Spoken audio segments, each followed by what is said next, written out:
On this episode of Autocross and Track, I'm showing you guys the new garage, the new home of Autocross and Track, right behind here.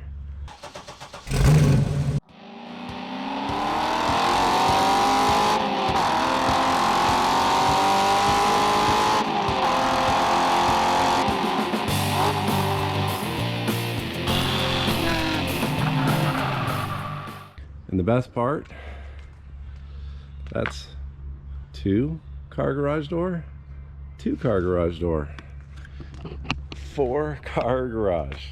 Super excited. I was gonna do a more like, I don't know, I wanted to wait until the garage was like all cleaned up and organized and do a cool walkthrough video and show you guys everything. But I need to get work done on these cars, and videos are gonna start coming out showing this in the background, so that's why I'm gonna go ahead and make this video now. So let's go in and take a look. You can see we got the Camaro and Mustang in here. Mustang in the air to start diagnosing some of the issues that if you watch the first track day video, you will have seen that it didn't go 100% smoothly. It did drive itself into this garage though. And so yeah, here it is in all its goodness. And so a couple of my favorite features of the garage: it's a 4-car garage. Yeah, it's big, but it's also extra deep on this side of the garage. So I learned when we were house shopping that basically the standard 2-car garage is 20 by 20 and the standard 3-car garage is 20 by 27. And you know, some are a little bit bigger, some are a little bit smaller. Turns out my old garage, which I'll show you guys a clip just to remind you, was undersized. It was 19 feet 4 inches and 18 feet. Hey guys, welcome to my huge shop. Ken Thwaites, don't be jealous. Final days of being cooped up in this little garage. Yes, the washer and dryer is out of place because of course it failed. Working on that one-handed is fun.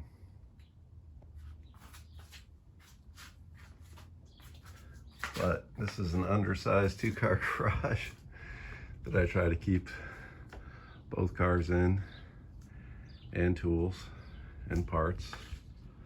So it is tight. Can't wait to show you guys the new garage. Well, this garage is 40 feet wide, and the shorter section is like 19.5 feet deep. So it is, I wish it was 20 feet deep, but 19.5 will work. And then this deep side is 23 feet deep, which is freaking awesome. Now, like I said, I wanted to show you guys when it was all nice and organized and cleaned up. You can see we got lots of moving boxes and stuff still. I still have stuff stored at my in-laws' house that we got to go get. But the eventual plan is my wife's car is going to park there next to the house. The Camaro will park here next to her car.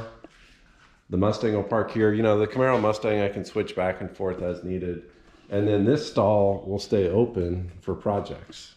So I've always wanted to try playing with like fiberglassing and maybe try and dabble in some carbon fiber. I've wanted a welder forever to try and do some stuff, and just some basic tools that I could never fit in the old garage. And I can here. Another cool feature is these white cabinets came with the garage, and even came with a cool sink, so I can stop messing up inside the house when my hands are filthy. They had shelving. They had this shelf and then a shelf further down across these walls, but the one downside of this garage is there's not a lot of open wall space.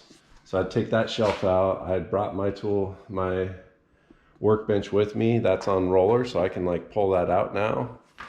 And then they have cabinets over here with another workbench with a poster board. I'm excited that this corner over here is already wired with 220. Now, unfortunately, only a 30 amp circuit, but with the conduit easily accessible, I probably can change that to a 50 amp circuit. So this area, which is my collection of floor jacks at the moment, can become where I leave my welder. So I want to get at least a MIG. Maybe I'll try TIG, since now that this hand is working really well. You know, I could probably TIG with it. So yeah, everything's kind of a mess. You'll have to forgive me. This drive-through door is awesome. I was originally planning on storing a car trailer back here for the Camaro, but the kind of only downside of this drive-through door is it's only 8 feet wide. So I cannot, a lot of the standard trailer widths are a little over 8 feet, I think 102 inches or something like that from outside fender to outside fender.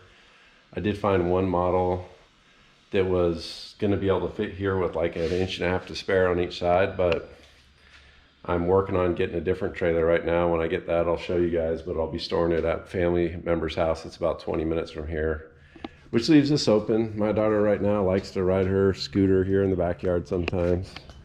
Pretty nice backyard. Really fancy storage shed that I've already started filling up with car parts. You know, it's really amazing that the Camaro's in here and I've got all this room right here. You know, need to pull an engine? I can do that with the garage doors closed, the car in the garage, you know, 10-foot ceilings. So even if the car, like the Mustang right now, is lifted in the air, I can have the hood fully propped up and not worry about it hitting the garage door. In my old garage, if I had the car on jack stands and opened the hood and wasn't careful, I did this more than once, hit the hood on either the shelving or the garage door, and was super annoying. But this, tons of space. I got space here. I've got a motorcycle that I can either park here or over there and easily roll it out of the door when I want to get work done in that space. Or my full tire collection of Takeoff 615s that I've been hoarding just in case I wanted to try drifting, which I was going to do on the Mustang until we redid the front end, and now the turning radius is probably not drift friendly. It's a little bit better than the Camaro, but it's not as good as even stock. I lost some turning radius and some of the shenanigans we did on that setup. But yeah, and then one of the boxes, moving boxes that had oil in it, leaked. So I've already stained my fancy new garage floor that I put all this cardboard down under the Mustang to try to keep clean. Got the air compressor, drill press. So yeah, I'm so excited about this thing. I've never had this much space before. You know, in the old garage, especially once I got the Mustang, if I wanted to work on something, I usually had to take one of the cars out of the garage. There's a whole ordeal to unpack stuff. One of my biggest pet peeves is when I want to do a project in the garage, having to spend so much time unpacking tools, unpacking stuff to even be able to work on it, instead of just being able to go out in the garage and get to work. I'll now be able to do that. In fact, I probably will be doing some of that later today on this Mustang as I continue to try and diagnose what's going on. I hope you guys enjoy this walkthrough and you'll be able to see this garage evolve hopefully over time. And, you know, maybe someday, let's see, future and plans, get it organized, get welder, bench top grinder, you know, maybe a sheet metal brake or make my own small one. There's some stuff I want to play with sheet metal. This 10-foot ceiling, I could do a 4-post lift. My neighbor has one that goes up high enough to be able to like store a car under it if you wanted to, and you can kind of work under it. Like for me, I'd be crouching down a little bit to work under it. Or I need to get more information on this concrete slab to see if it's strong enough for a 2-post. 2-post would be awesome. 2-post with the cross beam on the bottom, I've already looked up, fits under a 10-foot ceiling. And with all the suspension work, and you know, usually I'm taking the wheels off, doing brake work, suspension, whatever, a 2-post would be a lot better for that type of stuff. So maybe that's like the ultimate dream, maybe a lift someday. And yeah, you know, maybe I'll epoxy these floors. I don't know. I've already messed it up at this point, so maybe not. And I'm either going to be cutting to my first autocross since getting the hand fixed, or not fixed, but since enough healing has taken place that I could start trying to drive again, or that'll be in the next video. Thanks for watching. That's a wrap.